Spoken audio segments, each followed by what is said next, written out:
him. Oh, come let us. Welcome, my friends, to Wicked Gingerbread. I hope you're having a wonderful holiday season. When I think of the holidays, I think about, unfortunately, sweets and cookies and candy. So this episode is devoted to all things cookies. I am making 3 different kinds of cookies. I'm making regular Nestle Tall House. I'm making oatmeal Blondies. Standard classic peanut butter cookies with the fork marks. And if I have time, I'm going to make fudge. Some with nuts, some without. So the very first thing you want to do is preheat your oven to 375. And then I have some cookie sheets lined with parchment, or you could use the nonstick spray. And if possible, you want to get out your KitchenAid. If not, a stand mixer should be sufficient, or if you have to, you could do it by hand. It just will take you a little bit longer. So let's dive right in. So the very first cookie I'm going to make is Nestle Tall House cookies. So you know that I like to go healthy, but when you're baking, and especially for the holidays, something special, go ahead and get your grass-fed butter. And you want to leave this out room temperature. So we're going to start off with 2 sticks of unsalted, preferably grass-fed, like a good quality butter. Because I'm actually going to eat some of this in our household, but mostly I'm going to give these as gifts.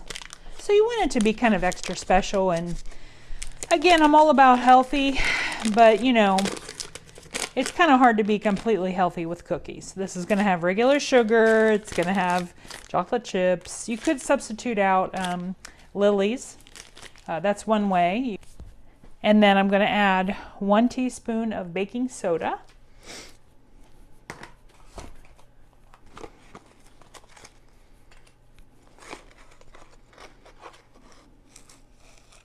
And when you're baking, you want to level this off with your flour and any of your dry goods. Now, a lot of people will separate their wet from their dry. I have found that these cookies, you can add it all together and mix it up. The only thing I recommend is adding the chocolate chips last. Go ahead and mix it all up and then add the chocolate chips. If not, it breaks it into little pieces. So even though it's a sweet, you want to put a good, probably half a teaspoon of salt. I'm using Himalayan pink sea salt. Kind of brings out the flavor. And 2.5 cups. You could substitute this out with whole wheat flour, but I'm just going to go ahead and use white.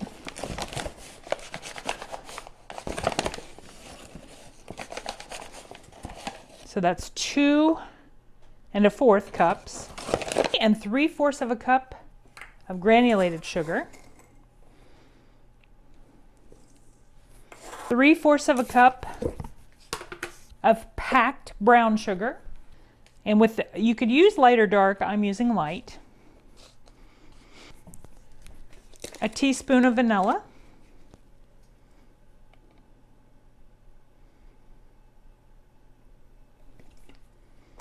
Try to find a good quality vanilla. I have this Watkins. It's got the Madagascar.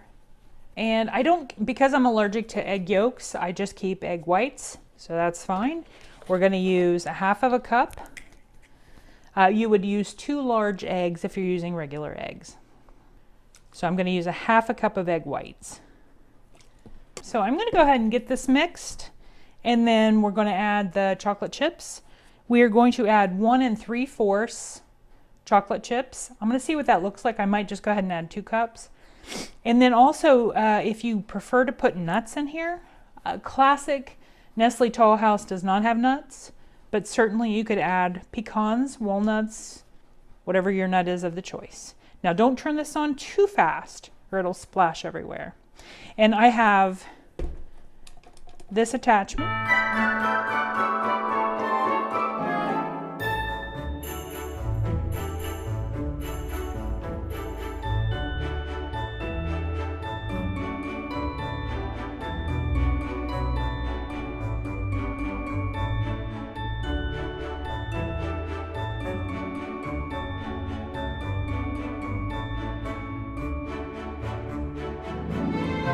beginning to smell like a cookie factory in here. How awful.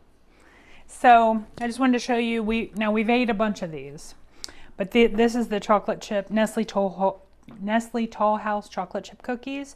I think it makes about 4 dozen.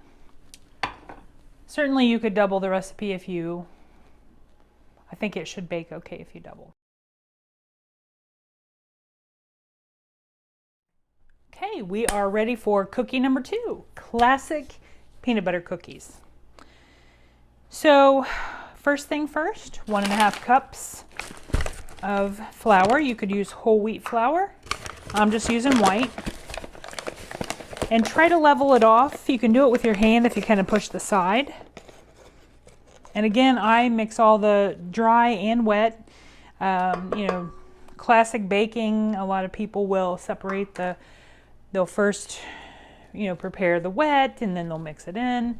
Try it different ways. I have found that with cookies and bars, you can just put everything together and it seems to still turn out okay. 1/2 cup of peanut butter. Pro tip, what you might want to do is spray your measuring cup when you're measuring peanut butter or honey. That way it'll come right out. So that was 1/2 cup.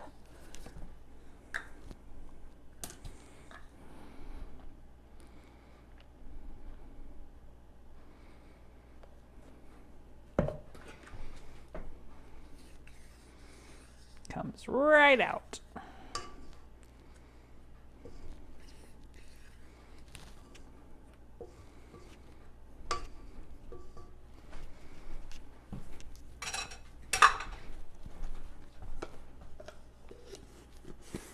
Now this recipe normally calls for 1/2 cup of butter, but I think the peanut butter has enough.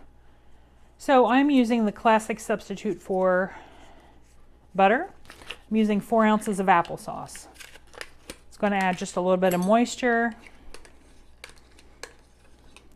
Keep the cookies nice and soft, but I think it has enough oil in it. We'll see how this turns out. I've never tried this before. 1/2 cup of brown sugar. Go ahead and pack it. 1/2 cup of regular sugar.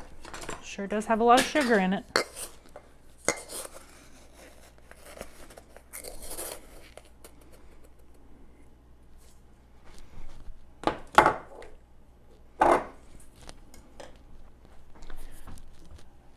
Teaspoon of vanilla extract.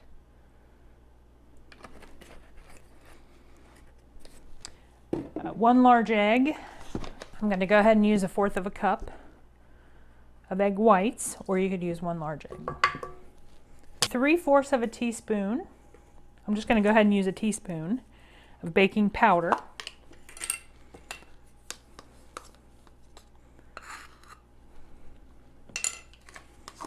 And a pinch of salt.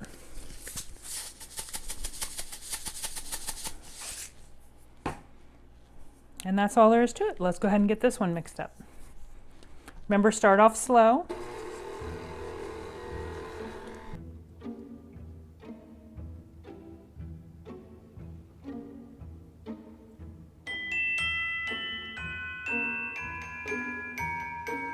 So as for the peanut butter cookies, I couldn't get the fork marks in, but bake at 350 for about 10 minutes, and then I was able to do the fork, so I'll show you. And then I'm letting them go for another 3 minutes. So they should bake for about 13 minutes total. But as you can see, I've made the little fork marks. This one kind of got messed up, but you want to just do it like that. Just kind of press it in. But I think this is good enough, and you want them to be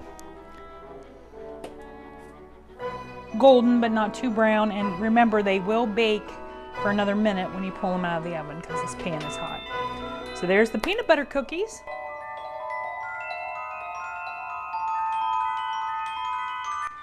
So once again, I'm going to use regular butter. If you can, try to find grass-fed. This is going to be 2 sticks. And just like with the chocolate chip cookies, I'm gonna put the butterscotch chips in last. If not, they get too broken down. So that's 2 sticks of butter, 3/4 of a cup of regular granulated sugar, 3/4 of a cup packed brown sugar. I'm still using the light, but you could use dark. You want to kind of pack it in there.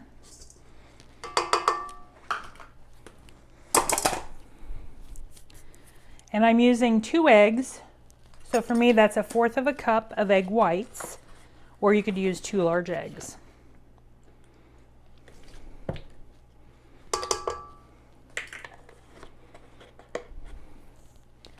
And 1 1/4 cups flour. You could feel free to substitute whole wheat if you'd like. I'm trying to use up my white because I no longer use white flour.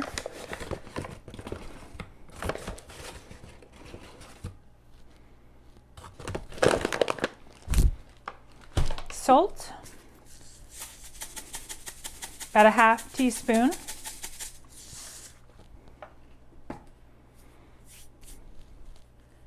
Three cups oats. I'm going to use old-fashioned.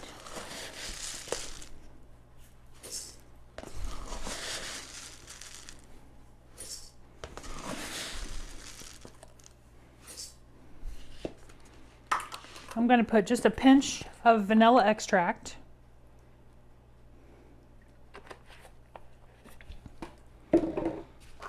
And then we're going to use about 1.5 cups of butterscotch chips. But again, I'm going to go ahead and blend this up, and then I will add the chips in. Start off slow, just like with the other ones, so it doesn't splash everywhere. I do have a splash guard too, but I just rarely use it. I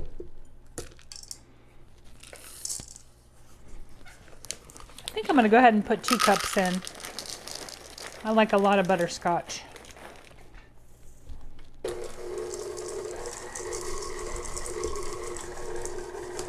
This is going to be a really thick dough, and that's okay. You're just going to spoon it onto the baking dish. 375. It's probably going to cook for about, check it in 10 minutes, just like with the other cookies. This is going to be a really thick dough, and that's okay. You're just going to spoon it onto the baking dish. 375. It's probably going to cook for about, check it in 10 minutes, just like with the other cookies.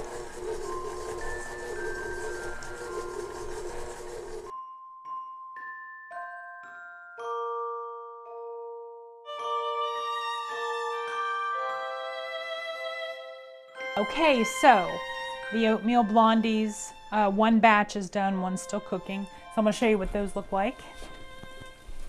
They almost get like a caramelized bottom. Then I've got the second batch going. These cooked at 375, and they actually went for about 14 minutes. And that's what you want to see, kind of a golden edge. So while the other batch is cooking, I'm going to make the last of my sweets for the holidays. This is going to be a simple semi-sweet chocolate fudge. It's up to you if you want to put nuts in it or not. You can use any nuts you like. I'm going to try to do, we'll see how this works out. I'm going to try to do a batch with maybe half of it, half without. So what you want to do first is find yourself a baking dish. And it's very important that you have this ready to go, because as soon as this fudge is done, we're going to pour it in here, and you want to be able to lift it out so you can cut it. And this is just regular wax paper. Okay, so the next thing you're going to need, if you don't have this, you can use 2 pots, 1 larger, 1 smaller. This has water in it. This is called a double broiler. They're not that expensive. It's really good to invest in one if you're going to make sweets or candy. This is really great for candy. You don't want to have anything cooking directly on the stove when you're cooking with chocolate because it tends to burn really easily. So this adds a layer of just hot water and it starts to slowly melt. Now this fudge can't get any simpler. It is 3 ingredients. We are going to use 1 can, 14 ounces of sweetened condensed milk. I'm gonna go ahead and put that in. This is my husband's favorite. If he knew I had it, he probably would have already ate it.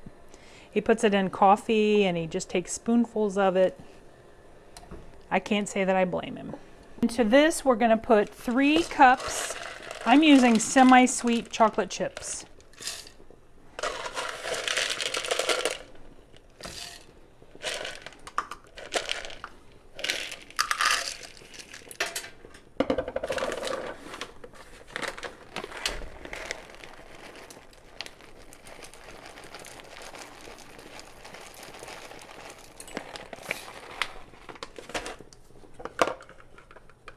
And then the third ingredient and last ingredient, besides a pinch of salt, is a little bit of vanilla. And then a pinch of salt. And you want to just stir this. Just keep stirring it. And then once all the chocolate melts, make sure it's not too high. Like a medium to low heat's fine. You just have to babysit this. This is, the good thing is you don't have to turn your oven on for this, but you definitely need to babysit it. Once it's melted, we're going to pour it into that baking dish, let it cool, and then you cut it. Okay, so the fudge, it just finished. You want it to be creamy, and I poured it in here. And then I'm just going to put, I have some basic raw walnuts. And again, you could put this in the actual container while it's cooking if you want it to have nuts in it. I am just going to put it in half. That way people can have their option of nuts or not. And then you have to let this cool, and then I'll lift this out and cut it. And that's all there is to fudge. Now something else that is kind of neat around the holidays. You could look for this like in Michael's. I'm going to show you. I'm going to cut the fudge out and I'm going to put it in cute little baby cupcakes. So that way I'm just making little tiny squares of fudge, and I'm going to do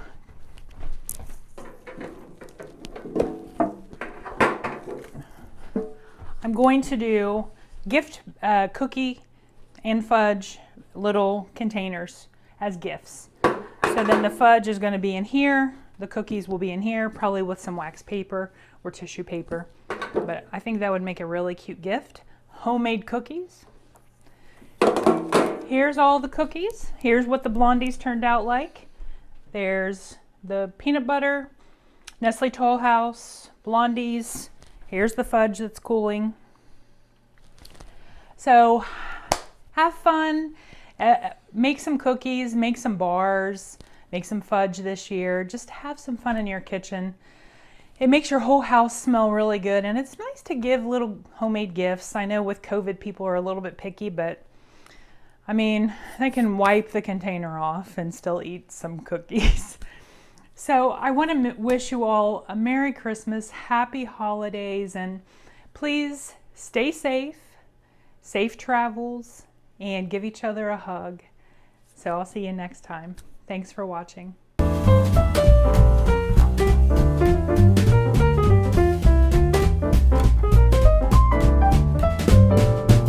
Dashing through the snow in a one-horse open sleigh, o'er the fields we go.